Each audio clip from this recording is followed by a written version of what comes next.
सर्वसामान्यांच्या हक्काचा आवाज जागर जनस्थान।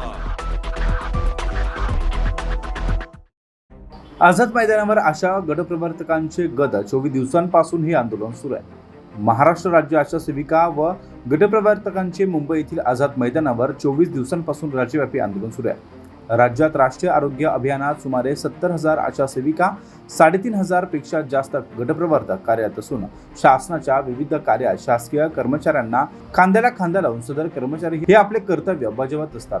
मात्र गेल्या 24 दिवसांपासून मुंबईतील आझाद मैदानावर आशा सेविका व गटप्रवर्तकांचे राज्य शासनाच्या वतीनं 1 नोव्हेंबर 2023 रोजीपासून आश्वासनाची पूर्तता न व्हावी यासाठी मागणी करता त्यांनी आंदोलन सुरू केलं। राज्यभरातून सुमारे 2 ते 3 हजार आशा सेविका व गटप्रवर्तक सहभागी झाले। मात्र त्यांच्या आंदोलनाकडे राज्य शासनाच्या कुठल्याही मंत्र्यास देण्याकरिता सवड मिळत नसल्यानं यामुळे आता गेल्या वर्षी 18 ऑक्टोबर 2023 ते 9 नोव्हेंबर 2023 दरम्यान विविध मागण्यांकरिता आशा सेविका व गटप्रवर्तकांनी राज्यव्यापी संप केला होता। संपाच्या पार्श्वभूमीवर राज्याचे आरोग्यमंत्री तानाजी सावंत यांनी 1 नोव्हेंबर 2023 रोजी आरोग्य भवन मुंबई या ठिकाणी संपाच्या वाटाघाटीसाठी कृती समिती नेमून बैठक देखील आयोजित करण्यात आली होती।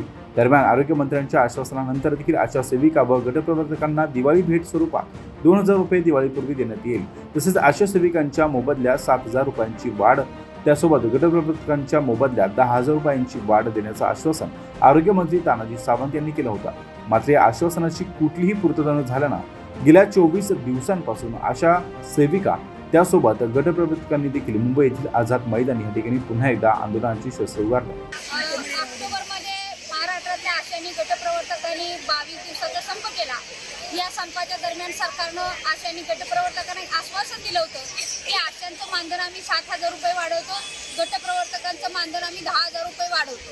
फक्त ही जी घोषणा केली त्याचा DR सरकारनं काढलेला नाही आणि म्हणून पुन्हा एकदा आम्ही 3 महिने वाट बघितली आणि पुन्हा एकदा आम्ही 12 जानेवारीपासून बेमुदत संपावर महाराष्ट्रातल्या सगळ्या आशांनी गटप्रवर्तक गेले।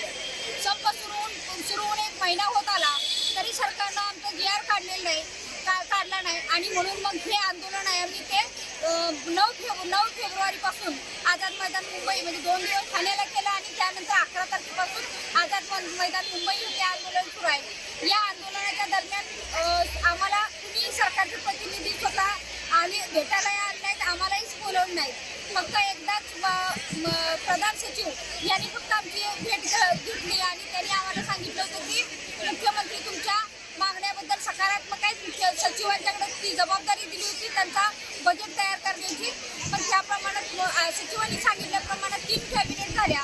त्या 3ही कॅबिनेटमध्ये हा आशांचा DR आहे तो निघाला नाही आणि त्यामुळे मग आम्हाला पुढं सुद्धा हे आंदोलन चालू ठेवावं लागलेलं आहे। आज 23 दिवस झाले हे आंदोलन चालू आहे। सरकारनं अजून DR काढलेलं नाही। जोपर्यंत सरकार DR काढत नाही तोपर्यंत हे आंदोलन चालू ठेवणार आहे। आज 1 तारीख आहे, आज अधिवेशनाचा शेवटचा दिवस आहे। कदाचित मुख्यमंत्री काय आज जाहीर करण्याची शक्यता आहे, पण जाहीर करण्याची आम्ही वाट बघतोय।